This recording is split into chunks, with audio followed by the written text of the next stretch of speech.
Hi everyone, thanks for joining me on this live video. And what I'm going to be talking about is I'm going to discuss a few of the sections from this book, which is called Can We Start Again Please? 20 Questions to Fall Back in Love, and it's by Andrew G. Marshall. So Andrew G. Marshall is a marriage counsellor. He's written quite a few books because when I went online I saw quite a few titles from him, and this one really is about it doesn't just have to be for married couples. It can also be if you're in like any relationship. Really, I think some of these relationship books are really good, that can fit with anyone. Really, it's more about problems and solutions. That's what I find. Thanks for joining me. Whoever's joined me online, we're talking about this book. Can we start again, please? So eventually, when I finish the whole book, I'm going to do a full book review, and I'll put that on my YouTube channel, Any Journeys Counselling. I'll probably also add it to my Facebook page. But for today, I just want to focus on two of the sections from the book that I think will be most useful for you guys. And as always, I'll leave all my details below. It's on my business page anyway, so you can find all the details to contact me if you want to make a counselling referral. So the first part is he gives a little quiz in the book, and it's got like multiple choice questions. So I'm not going to go through all of the multiple choice, that would take forever. But some of these are the questions he says. I've identified key questions that get to the heart of a relationship and decide whether it's functioning well or hanging by a thread. So he says that you should do a test. It's like a quiz, and that will help you to identify what's going on. Thanks for joining me, whoever's joined me. We're talking about this book. Can we start again, please? So some of the questions you should ask yourself to determine, what's going on in your relationship. The first one is, when you see each other again after a day at work, or when you've had a short separation, so maybe you've gone away for the weekend separately, how do you feel? Now, how you feel, because I'm going to just add my bit to this, when you've been away from your partner and you reunite is a key indication of your relationship. It doesn't mean you have to want to jump on top of them and you have to be really over the top if they've only been away for one night. But if you have negative feelings, so you're dreading that them coming back, or when they do come back in the door, there's no you're not greeting them, or you're not happy to see them, you're not really that bothered. I remember actually when I was watching Teen Mum, I think Teen Mum UK, and they were really young, they're only 17, 18. He went on a boys' holiday to I can't remember where he went. Anyway, he was away for a weekend, and then he got back. And then she was so excited, the girlfriend was, to see him. It was his birthday. She'd bought him presents. She was jumping upstairs and to come and see him. And he was just lying in bed and he couldn't be bothered to talk to her. And I remember she was really, really upset because she said, "You've been away for a weekend. I've missed you so much. I've prepared all these things for your birthday and you're just lying in bed and acting like you're not bothered." He was just focused on catching up on his sleep, but it was still the principle of he wasn't really that bothered that he'd been away for that amount of time, whereas she was really enthusiastic. And that to me is a good indication of where you're at really, because his priority was, I want to catch up on my sleep, and I don't care that she's excited and wants to talk to me and wants to catch up, I'll do it later. The second thing is, how happy are you both with the amount of sex that you're having? So it gives you multiple. Hi, whoever's joined me online, we're discussing this book. So it says that you should really, this is a question you should ask, because if the both of you are not really intimate and the sex life has just dwindled, and I've saw some programs recently, I think it was called the 7-year switch, where couples switched. It's a bit like Wife Swap, but it was a little bit different to Wife Swap. And there was couples in there that were saying they haven't had sex for 18 months or something, and there was another one, 7 months. And the people who were discussing it, they weren't happy with the fact that they haven't had sex in that long. But then it's something that, have you discussed it as a couple? Or are you just both just leaving it and just seeing what happens? That's another thing he's saying, that you should really explore together, because it could just be the fact that because you're not getting on, because you're arguing and stuff, it could be that reason, but it could be other reasons, so it's best to explore it. Another question you should consider is, when your partner is distant from you, how do you react? So some of the multiple choice questions, I'll do it for this one. It says, do you let him or her get on with it? Do you worry that you've done something wrong? Are you concerned but you're worried if you say anything you'll probably make him or her worse? Or do you ask what's the matter? Now, with multiple choice questions, there's never, like, to me, it's not about identifying this is the one you should choose. At the end of this quiz, I think it gives a summary of like the answers. But what I would say is it's more for you to identify patterns and look at your relationship in more depth. So that was that question, when your partner is distant, how do you react? The fourth one is, how much does your partner believe in you and support your projects? So I could probably do a whole video on this, I might do at some point. If you're with someone who's not supportive of you as a person, they expect you to just, hi, whoever's joined me, thanks for joining. So if you're with a partner who doesn't support you, you know, every time you come up with an idea, maybe it's, I want to go back to college to get this qualification. I'm thinking about going into interior design. What do you think? Someone told me I'm really good at creating things. I'm thinking of maybe painting some pictures and putting them up in a gallery. And this person's always either knocking what you're saying, or worse than that, they don't respond at all. Because if someone doesn't respond at all and doesn't give you any encouragement, and that's supposed to be your partner, your spouse, then that can sometimes make you feel worse than if they give you their opinion.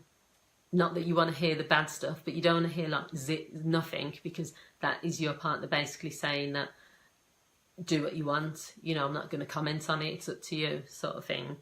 So this is another key indicator. How much does your partner believe in you? How much do they encourage you? And then the fifth one is, how do you handle disagreements? Does one of you get really upset and cry, shout, go off in a huff? Do you go around in circles until one of you brokers peace, but then things are not really sorted? Or do you not have any disagreements? So that's that question. And then the final one in his questions is, how has your relationship been over the past 12 months? So this is more for you to do a summary of like over the last year, how the relationship has been. And I think this is a really good question, actually. This is something I probably would ask couples if they on their first few sessions of couples therapy.